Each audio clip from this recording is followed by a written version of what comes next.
kali ini kita bersilaturahim di Masjid Baitul Ummah. Alhamdulillahirabbil alamin.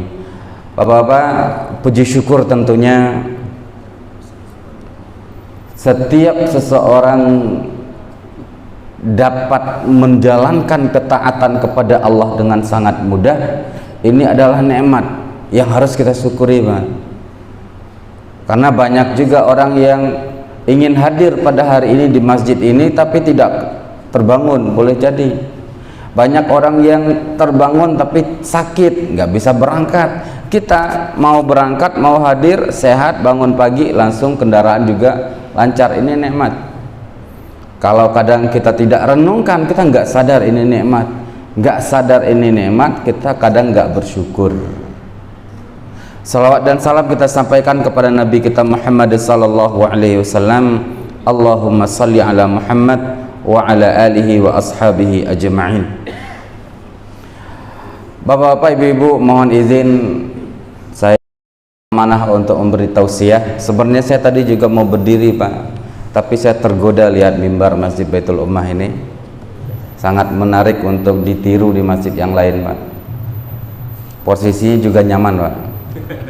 Ya, ini kalau untuk duduk di sini bisa berjam-jam nih, Pak. Tapi kalau ngisi pengajian tergantung materi, ya. Boleh jadi 10 menit sudah habis materinya, Pak. Duduknya lama. Bapak-bapak, ibu-ibu yang dimuliakan Allah, Rasulullah Allah Subhanahu wa taala mengatakan dalam Al-Qur'an, "Yarfa'illahu alladhina amanu minkum walladhina utul ilma darajat." Sesungguhnya Allah akan mengangkat orang-orang yang beriman di antara kalian dan orang yang diberikan ilmu oleh Allah. Setiap kita pasti mau masuk surga, Pak. Dan setiap kita juga masuk surga nggak mau masuk surga level-level bawah, Pak.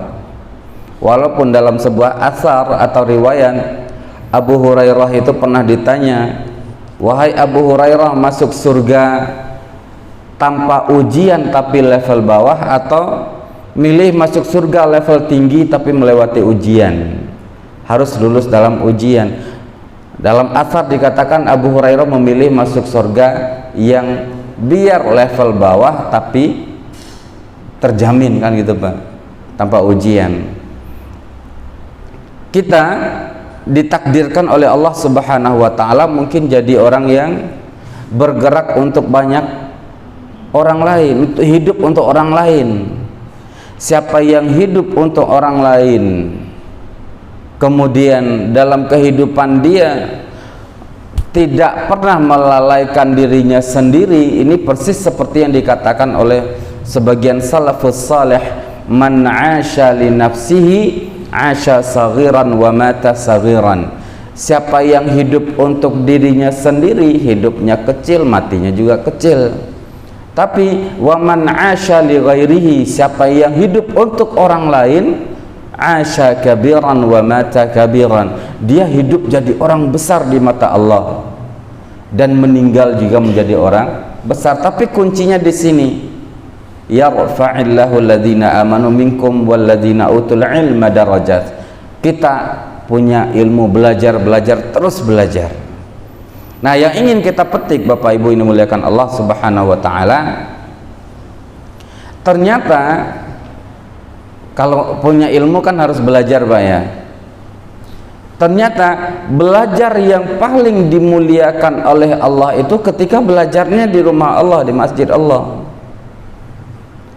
Dan Rasulullah SAW dalam hadis yang cukup sering kita dengarkan, Rasulullah mengatakan, "Majtama'a qaumun fi baitin min buyutillah." Hadis ini, tidaklah kaumku, umatku, umat Rasulullah SAW berkumpul di salah satu rumah Allah, masjid.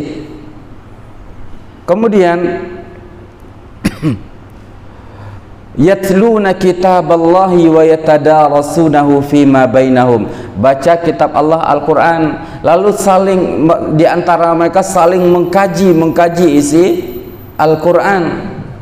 Duduk di rumah Allah lalu belajar, kaji tafsirnya, kaji fikihnya, kaji sirahnya. illa nazalat alaihimus sakinah. Allah akan turunkan ketenangan kepada semua yang hadir dalam majelis ilmu di dalam masjid tadi.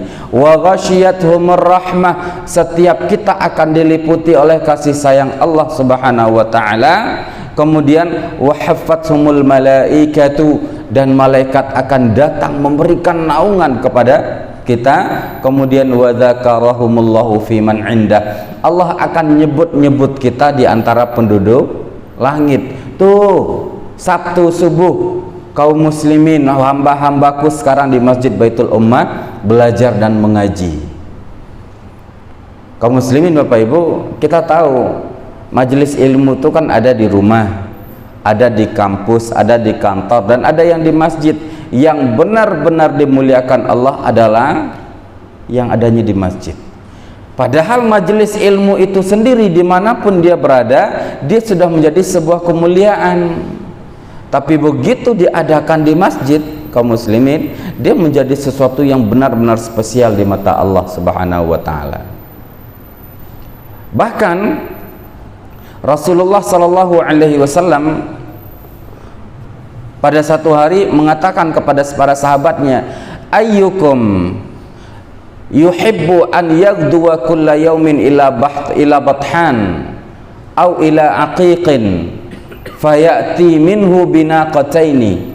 Siapakah di antara kalian yang ingin datang pagi-pagi ke satu tempat, ke kebunnya, lalu balik dari situ dia pulang membawa 2 ekor unta setiap pagi. 2 ekor unta, satu unta itu lebih kurang Pak, kalau kita ambil yang agak standar menengah, 50 juta misalkan.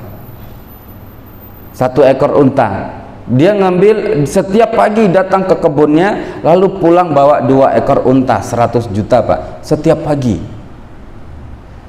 Lalu para sahabat tentu mengatakan, ya Rasulullah, nuhibbu ya Rasulullah, saya ya Rasulullah, kami mau. Maka Rasulullah mengatakan, fali an yaghduwa ahadukum ilal masjidi fayata'allamu aw yaqra'u ayataini minal min kitabillahi khairun lahu min naqatain. Kata Rasulullah, ya Pak, ketahuilah jika kalian itu ada yang berangkat ke masjid untuk belajar ngaji, lalu dia baca 1 atau 2 ayat Al-Quran, itu Pak, tadarus, baca lagi, baca terjemahan, renungkan isinya, fadzalika khairun lahu min naqatain, itu lebih baik bagi kalian daripada hanya sekedar 2 ekor unta. Ya Allah Pak, sampai-sampai Pak ada anekdot para jomblo Pak. Kalau di sini kan nggak ada yang jomblo lagi Pak ya. Ketika ada seorang laki-laki datang melamar anak perempuan kepada si ayahnya, ditanya, nak, kamu punya apa? Berani lamar anak saya, kamu punya apa? Si anak muda menjawab, wahai bapak, saya punya dunia dan seisinya. Kan gitu Pak. Karena dia rajin sholat subuh di masjid. Kan disebutkan Rasulullah, siapa yang rajin sholat subuh di masjid itu lebih baik bagi dia daripada dunia dan seisinya. Ini anak soleh. Bapak-bapak nanti pilih pemuda yang punya dunia dan seisinya kalau mau cari mantu Pak. Kaum muslimin Bapak Ibu yang dimuliakan Allah Subhanahu wa taala. Jadi masjid ini kita jadikan sebagai sentral ilmu. Lalu buahnya apa? Kita tidak ingin hanya sekedar belajar, ngaji, rutin, bahkan sudah bertahun-tahun kita ngaji surat, ngaji tafsir misalkan, bertahun-tahun kita ngaji fikih. Kalau di kampus itu Pak, boleh jadi sudah doktor, seperti ketua Dewan Syuro kita Bapak doktor, ketua PKM kita juga doktor, ketua Forsil kita. Ini kumpulan dokter di sini, minimal yang atas-atasnya dokter Pak ya, yang bawah-bawahnya ikut jadi dokter insya Allah. Sudah S3 Pak, ini majelis ini sudah berulang kali S3, Sabtu subuh silaturahim. Nah kaum muslimin Bapak Ibu, apa buah yang ingin kita ambil dari setiap kali kita belajar? Jangan sampai ngaji kita di masjid bertahun-tahun tapi buahnya tidak banyak. Bukan tidak ada, tapi tidak banyak. Rasulullah SAW mengatakan, sab'atun yadhilluhumullahu fi yaumin la dhilla illa dhilluh. Ada 7 golongan yang Allah akan berikan naungan di hari itu tidak ada lagi naungan kecuali milik Allah, kecuali dari Allah. Ini buah dari belajar kita, Pak. Buahnya harus ini. Ada 7 golongan yang dinaungi oleh Allah pada satu hari, tidak ada lagi naungan kecuali itu naungan dari Allah, yaitunya pada hari kiamat. Kalau dalam Al-Quran, Pak, dalam surah Al-Hajj, seperti Allah mengatakan, ya ayyuhan nasu taqu rabbakum, wahai manusia, takutlah kalian kepada Allah. Inna zalzalatas sa'ati syai'un 'azim. Ketahuilah kegoncangan hari kiamat itu adalah sesuatu yang sangat besar. Bagaimana besarnya, Pak? Yauma tarawunaha tadhalu kullu mudhi'atin 'amma arda'at. Orang, Pak, kalau mau lagi parkir nih, Pak, anak di mobil, istri di mobil, dia belanja turun ke warung. Tiba-tiba dari jauh, Pak, dia lihat mobil yang remnya sudah belum, Pak, persis akan nabrak mobilnya. Dia sudah kepikiran ini anaknya akan mati, istrinya akan meninggal. Dengan sigap dia berpikir untuk bergerak untuk menyelamatkan, mengeluarkan anak dan istrinya dari mobil, walaupun pada akhirnya semuanya jadi meninggal dunia termasuk dia. Padahal kan jauh tuh, Pak. Boleh jadi dia berpikir, ya inilah nasib, biarlah istri dan anak saya meninggal bersama mobilnya. Tapi di hari kiamat, bayangan, Pak, tadhalu kullu murdi'atin amma arda'at. Wanita yang sedang menyusui itu kan bayi di gendongan, Pak. Saking dahsyatnya hari kiamat itu, wanita yang sedang menggendong bayinya itu dia lepaskan. Dia akan mengatakan, bayi ini mengganggu saya untuk menyelamatkan diri. Yang sudah digendongkan pun dilepas, Pak, apalagi yang jaraknya jauh masih di dalam mobil. Saya punya teman ketika tsunami di Palu, Bang. Dia keluar rumahnya mau belanja sesuatu, begitu keluar sampai di jalan dia lihat rombongan orang berlari sangat ramai, Pak, menuju arah dia. Dia bingung kenapa orang berlarian ke arah sini. Ditanya, Pak, ada apa, Pak? Mereka menjawab, ada tsunami. Lalu dia pun berpikir, Pak, anak saya di dalam rumah. Dia lihat, Pak, air itu sudah mulai di jalanan banyak sekali, tapi anak di dalam rumah menjadi pikiran dia, masuk ke dalam rumah, lalu diambil anaknya. Begitu sudah memeluk anaknya, Pak, rumahnya ditutup oleh air. Bayangkan, Pak, di dunia kita masih berpikir untuk menyelamatkan orang lain, tapi di akhirat dahsyatnya hari kiamat, yang sudah digendongan pun dilepaskan. Bahkan lebih dahsyat dari itu, apa kata Allah? Wa tada'u kullu dzati hamlin hamlaha. Bahkan wanita hamil itu di dalam, Mbak, janinnya itu di dalam. Wa tada'u kullu dzati hamlin hamlaha. Wanita yang sedang hamil pun dia berpikir, ini janin ini mengganggu saya. Dia berusaha untuk menggugurkan kandungannya, lalu dia berlari menyelamatkan diri. Di hari itu, Pak, setiap orang butuh naungan. Nah, untuk mempersiapkan naungan itu kita siapkan dengan majelis ilmu di masjid ini. Jadi bukan hanya sekedar majelis-majelis biasa. Ini titipan pesan kita untuk Dewan Pengurus Masjid Baitul Ummah, agar majelis ilmu di masjid kita punya output yang sangat bagus, yaitunya masuk salah satu dari 7 golongan yang diberikan naungan oleh Allah. Yang pertama, kata Rasulullah SAW, al-imamul adil, imamun adil, seorang pemimpin yang adil. Bapak Ibu, ternyata sekarang setiap kita mendambakan pemimpin yang adil, Pak. Ternyata Rasulullah memberikan jaminan pemimpin adil itu justru lahirnya ketika dia kenal dengan Allah, adil pada dirinya, adil dengan Allah, adil kepada masyarakatnya, adil kepada rakyat yang dia pimpin. Kaum muslimin, kalau ada orang mengatakan begini, ini adil kepada dirinya, saya memang tidak baik, saya jarang sholat, saya memang tidak kenal dengan Allah, tapi saya ini pemimpin yang anti korupsi, percaya nggak Pak? Percaya Pak? Nggak bakalan sama sekali Pak. Kenapa? Orang bisa anti korupsi kalau dia kenal Allah yang memantau semua aktivitas dia. Kalau dia tidak kenal dengan Allah, dia akan disebut anti korupsi atau tidak pernah korupsi karena belum tertangkap KPK, kan gitu Pak.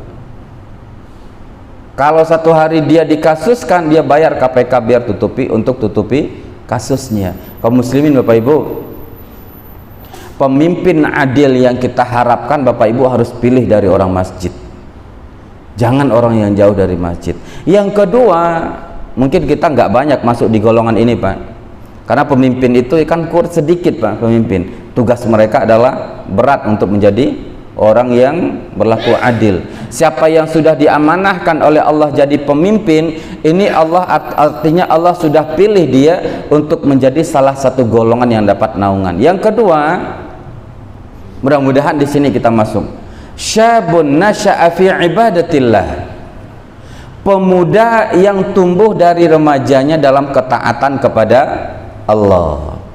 Lagi-lagi Pak, kita ulang, pemuda yang tumbuh sejak remaja dalam ibadah taat kepada Allah. Maksudnya siapa Pak? Remaja masjid itu Pak. Remaja masjid itulah yang berhak menjadi salah satu golongan yang diberikan naungan oleh Allah. Kaum muslimin, apa yang dimaksud dengan remaja masjid? Enggak harus yang jadi pengurus aktif 1, 2, 3 ketua, sekretaris, bendahara, bidang-bidang. Tidak. Remaja masjid adalah semua remaja yang menghidupkan masjid Allah. Oh, saya mungkin enggak jadi pengurus, tapi saya menghidupkan masjid dengan cara aktif di semua kegiatan remaja masjid. Oh, saya mungkin bukan pengurus, tapi saya adalah remaja yang selalu aktif melakukan gotong royong setiap acara masjid. Remaja masjid Pak, artinya nggak jauh-jauh Pak dari masjid. Orang yang akan diberikan naungan oleh Allah itu adalah orang yang memang nih dari masjid sejak remajanya Pak. Kita pada hari ini Pak mungkin tidak lagi remaja, tapi mudah-mudahan kita termasuk orang yang sejak remaja dulu sudah tumbuh menjadi orang yang taat kepada Allah. Kaum muslimin Bapak Ibu, yang ketiga kata Rasulullah, golongan yang akan diberikan naungan itu adalah rajulun qalbuhu mu'allaqun bil masajid, orang yang hatinya selalu bergantung ke masjid, senang Pak dalam masjid, ada masalah cari masjid, masalah ini cari masjid, setiap masalah dia ngadunya ke masjid Pak. Bagaimana Pak wujudnya di tempat kita gitu Pak? Begitu ada masalah ngadu ke masjid. Dia punya anak tapi anak kurang dekat dengan Allah, susah untuk dididik dengan baik, bahkan dekatnya ke androidnya, ngadu ke masjid. Karena di masjid punya konsultan pendidikan anak gitu Pak. Berarti ini PR kita nih Pak, pengurus masjid. Ada orang yang cekcok suami istri, ngadunya ke masjid Pak. Kok bisa ke masjid? Karena di masjid ada konsultan keluarga. Oh gitu Pak. Ada orang bentrok masalah harta di rumahnya karena ayahnya meninggal dunia, sementara pembagian harta belum selesai. Ini dikasih belum selesai, ngadu di masjid karena di masjid ada konsultan ahli waris. Ada orang yang bentrok masalah ekonomi, nggak punya uang modal, bisnisnya ataupun usahanya hancur, ngadu ke masjid, duduk i'tikaf, lalu di masjid dia dapatkan orang yang bisa membimbing dia untuk berbisnis kembali, ngadu ke masjid. Bahkan Bapak Ibu, orang yang mau cari jodoh bisa ketemunya di masjid. Kaum muslimin, Kalau dikatakan rajulun qalbuhu mu'allaqun bil masajid, orang yang hatinya bergantung ke masjid, punya makna orang yang ketika ada masalah dia nemukan solusinya di masjid. Itu maksud hadis ini, Pak. Lalu tugas siapa, Pak, untuk membuat orang lain bergantung ke masjid? Tugas kita pengurus masjid. Pengurus masjid, Pak. Maka sangat naif sekali, Pak, masjid bertuliskan 15 menit setelah sholat fardu masjid harus ditutup. Itu kan sangat menyedihkan, Pak. Sangat menyedihkan sekali. Masjid ditutup setelah 15 menit setelah sholat fardu. Lalu orang menemukan apa di masjid? Apalagi kalau pengurusnya juga tidak akrab, tidak ramah, sangat sangar kepada jamaahnya, Pak. Ini akan membuat masjid itu menjadi ngeri dan angker bagi banyak jamaah. Akhirnya mereka tidak menemukan hatinya di masjid, tapi menemukan hatinya di luar. Dan kaum muslimin, Bapak Ibu, coba lihat di luar sana banyak mahasiswa kalau mau menyelesaikan tugas kuliah nongkrongnya di mana, Pak? Di kafe. Di kafe ada minuman, di kafe ada wifi gratisnya, di kafe ada tempat duduk yang nyaman. Maka kalau ingin membuat hati para pemuda dan mahasiswa hatinya bergantung ke masjid, fasilitas ini kita buat di masjid kita, Pak. Supaya siapapun tuh remaja-remaja yang mau mencari tempat tongkrongan menyelesaikan tugas kuliah, mereka mikir masjid, bukan mikir tempat lain. Qalbuhu mu'allaqun bil masajid. Hatinya bergantung ke masjid, Pak, tidak kepada yang lain. Nah, kaum muslimin, Bapak Ibu, ada orang sakit, ini sudah dicontohkan di banyak masjid, Pak. Di Batam ini banyak masjid, ada masjid At-Taubah, masjid, banyak masjid lah, Pak. Orang kalau sakit tuh ngadunya ke masjid, Pak.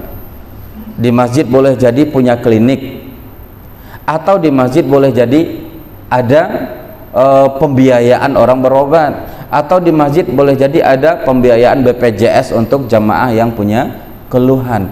Ini makna bahwa masjid itu tempat bergantungnya hati-hati kaum muslimin. Nah, kaum muslimin, Bapak Ibu, yang kelima, yang keempat yang disebutkan Rasulullah adalah rajulun da'athu imra'atun zatun mansibin wa jamalin. Laki-laki seorang laki-laki digoda oleh perempuan yang cantik, terhormat, untuk berzina. Digoda, Pak. Kalau di dunia ini, Pak, dunia normal, nggak perlu cantik dan wanita terhormat, nggak perlu. Nggak cantik pun, Pak, digoda laki-laki bisa terjun, Pak, laki-lakinya. Ya, tergoda sangat mudah. Rasulullah mengambil standar yang paling ideal. Laki-laki digoda oleh perempuan cantik terhormat untuk berzina. Lalu dia mengatakan, faqala inni akhafullah. Saya takut kepada Allah. Bapak Ibu, ini spiritnya spirit saya takut kepada Allah ini, Pak. Kapan kita bisa merasakan spirit ini, Pak? Begitu datang ajakan untuk korupsi, saya takut kepada Allah. Begitu kita ada ajakan untuk tipu menipu, saya takut kepada Allah. Begitu ada ajakan untuk ini, saya takut kepada Allah. Spirit takut kepada Allah ini munculnya saat kita aktif dalam majelis ilmu di masjid Allah, aktif menghidupkan masjid Allah, ikhlas benar-benar hanya karena Allah Subhanahu wa taala. Kaum muslimin, Bapak Ibu yang dimuliakan Allah Subhanahu wa taala, 7 golongan, sisanya PR Bapak Ibu untuk lanjutkan kembali membaca di rumah. Tapi apa yang ingin saya tekankan di sini, Bapak Ibu, masjid kita punya peran yang sangat besar untuk mewujudkan surga ada di tangan kaum muslimin. Setiap kita bisa masuk ke dalam surganya Allah, setiap kita bisa menikmati indahnya hidup di dunia dan indahnya hidup di akhirat. Jazakumullahu khairan. Saya ucapkan terima kasih yang sebanyak-banyaknya atas kesempatan yang diberikan pada pagi hari ini, dan mudah-mudahan di lain waktu kita bisa kembali bersilaturahim di Masjid Baitul Ummah ini. Mohon maaf kalau ada salah dan khilaf, dan jazakumullahu khairan. Terima kasih banyak atas segala perhatian. Semoga bermanfaat untuk saya, untuk kita semua, dan terkhusus bermanfaat untuk pengurus dan jamaah masjid Baitul Ummah Perum Ummah. Alafu minkum, wassalamualaikum warahmatullahi wabarakatuh.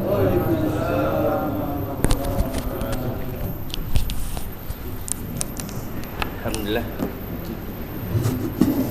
Alhamdulillah, jazakallahu khairan Ustaz.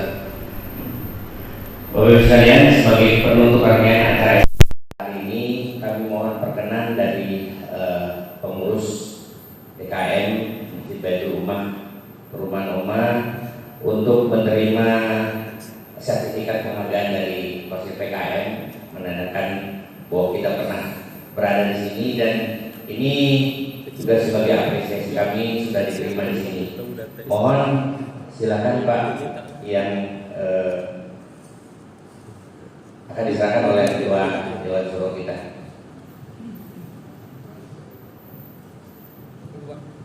Dan ini juga kami ucapkan terima kasih kepada Bapak-bapak sekalian, pengurus DKM Masjid Baitul Ummah dan jajarannya Pak. Semoga apa yang kami sampaikan pada hari ini bisa bermanfaat untuk kita semua, terutama juga untuk Posir PKM. Mohon doanya Pak, agar kami semua tetap bisa dalam semangat dan kesehatan untuk terus bergerak menjalin silaturahmi dari masjid-masjid yang ada di Pulau Batam ini. Karena salah satu target kami adalah masjid yang ada di Pulau Batam ini semua terkoneksi Pak, satu sama lain, bisa saling belajar satu sama lain, dan pada akhirnya bisa memakmurkan masjidnya masing-masing. Demikian harapan kami. Salah satunya adalah dengan akademi manajemen masjid yang insya Allah akan kita adakan lagi pada bulan Agustus nanti.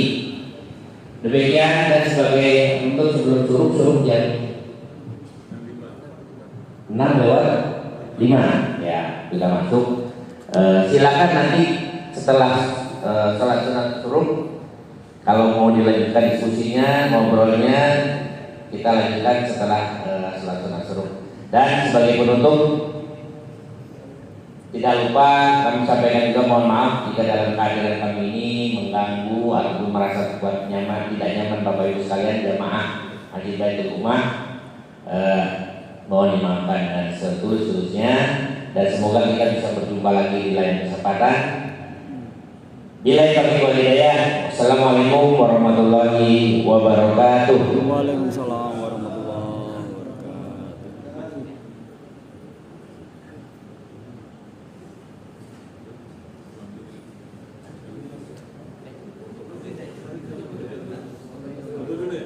Oh iya, boleh foto bersama Bapak Ibu.